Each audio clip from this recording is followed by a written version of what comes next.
What's going on, guys? Hey, listen, today we are going to talk about an old school classic, I guess, from the house of YSL. So strap up, let's go for that ride.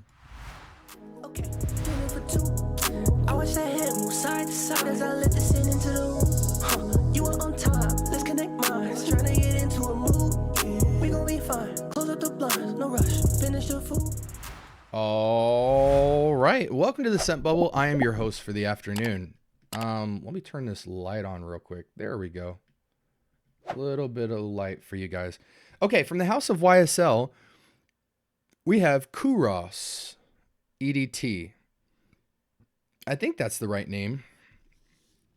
Let's just get right into this. This is supposed to be a classic. I don't know if we would call it vintage. We kind of should. It was launched in 1981. Let's see. Initial impressions. 1, 2. Do I want to put it on skin? Why the heck not? How are y'all doing out there, man? It's exciting to get back on camera and chat with you guys. I always love bringing you guys my video vault library of Scent Bubble approved fragrances. And man, we have over like 850 reviews out now, which I'm very proud of. I truly want to create a Google experience of reviews where you guys can simply go on my video section, type in the fragrance you're interested in, and you can find it with a nice, new, fresh, relevant review. So let's add this one to the mix. So this is Kouros, and I'm going to say it right off the bat. The freshness and aromatic nature of this, it feels very musky and very aromatic. The nature of this smell is very open and bright, but still quite pungent, especially for an EDT. Now, I'm not surprised by that because a lot of EDTs have this very nice, bright, loud projection, and really what you're trying not to be fooled by is what happens in the dry down.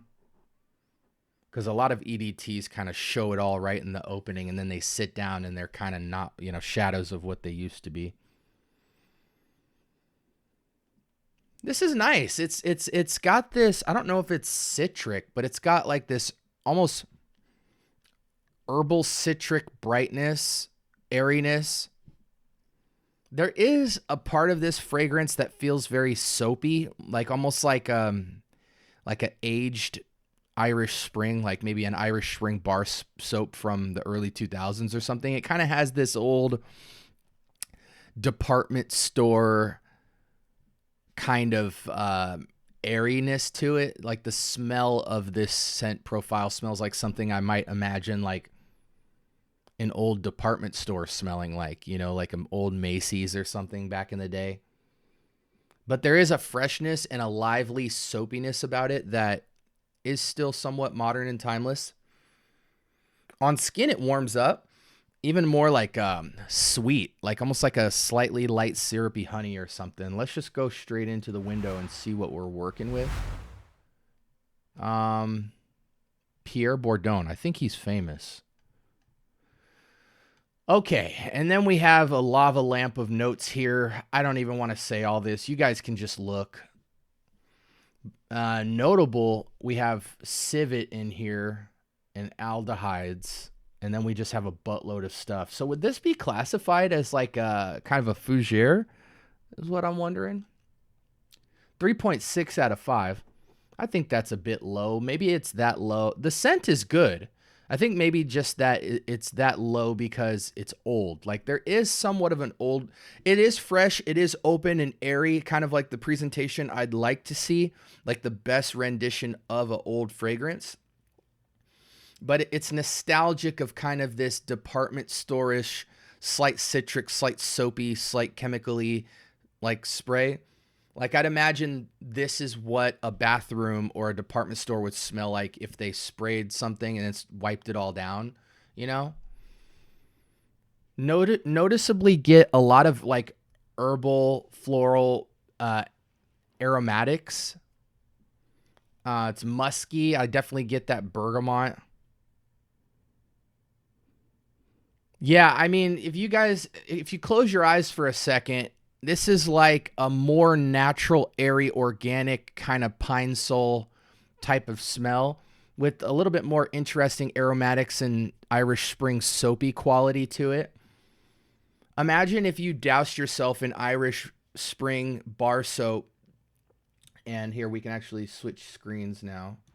Imagine if you doused yourself in Irish Spring bar soap and then you just sprinkled a little bit of, a little bit of bergamot, maybe some herbal plant-like feel to it. So it's more natural. It's not super synthetic, but it does have a kind of synthetic, harsh chemically feel to it, but it is still very fresh. Like, I would smell like this if I put Irish Spring all over me and came out of the shower, and it has a little bit of nuance to it, but that's the girth of it. Almost seems in the vein of like original vetiver from Creed in the most generic way possible.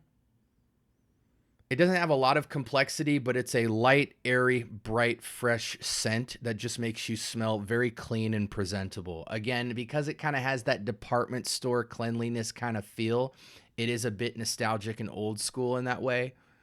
But I can tell why people consider this a classic. They say it's very long lasting, almost to the point of being eternal. So that's really amazing for an EDT, and that's good to know. What do they say this smells like? And then we'll get to our usual suspects. This perfume reminds me of anything familiar to you guys? No, not a lot.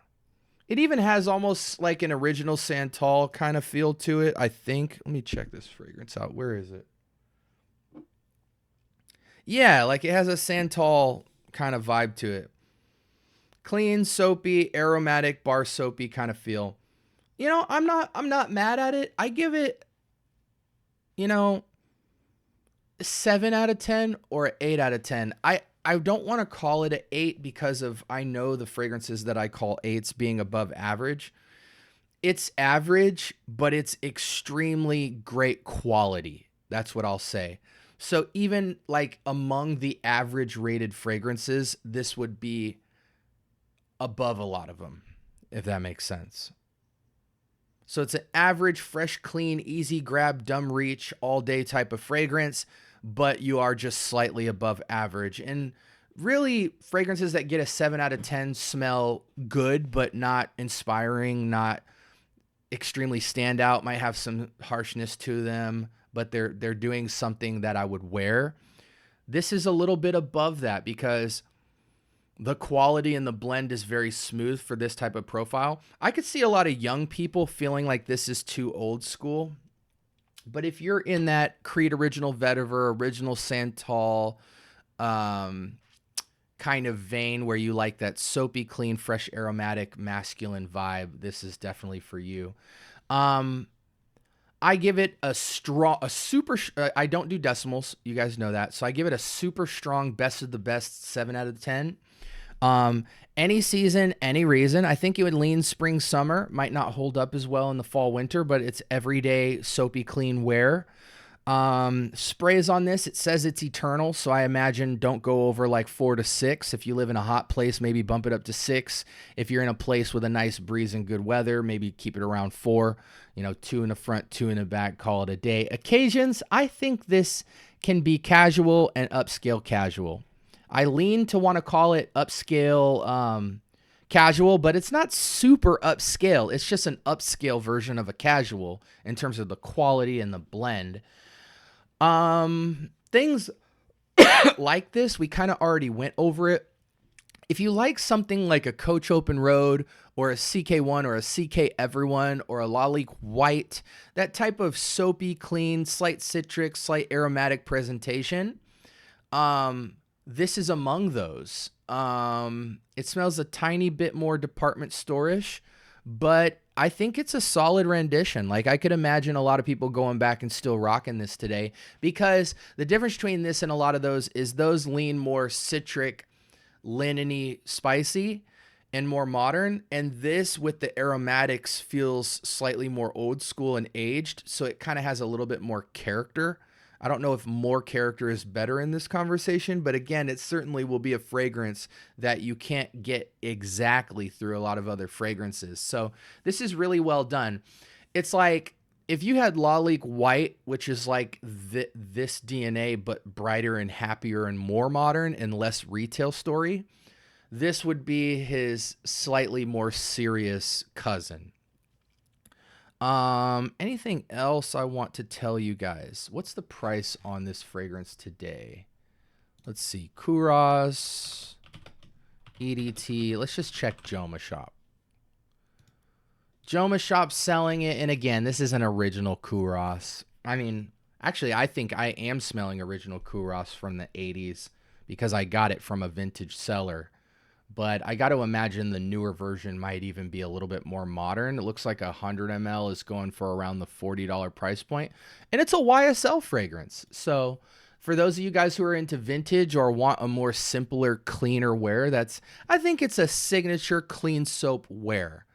You can definitely get into this. Is there any other cheaper listings of this? I actually prefer this to like a Santal. But definitely, I think Lalique, a couple steps above it. But this is a great fragrance, guys. Strong, super strong, high-end, 7 out of 10. Again, this was YSL's Kouros, the EDT. Make sure you like, comment, and subscribe. More importantly, turn on the notification bell. Talk to me. I do talk back. We're dropping episodes all day long. And if you have any questions about it, throw them my way, man. I want to see what you guys think about Kouros. I know a couple of people who like they have a 10-15 fragrance collection and this is in it as like one of their go-to everyday wears. Age range on this for my men is like it's got an older tone because it's more nostalgic. So 30 and up wouldn't have a problem calling this a good solid fragrance. I think if you're a teenager into your 25s, you either have to be a connoisseur kind of old soul. Otherwise, you're going to prefer like a Profondo or Dolce & Gabbana light blue to this because it's brighter, happier, more youthful. But if you like to put a little hair on your chest and feel that soapy clean vibe, but a little more mature masculine, it'll make you kind of smell 5 years older than you are kind of vibe. But anyways, like, comment, subscribe. I think I already gave you guys all that. This was Kouros. And until next time, be blessed, guys.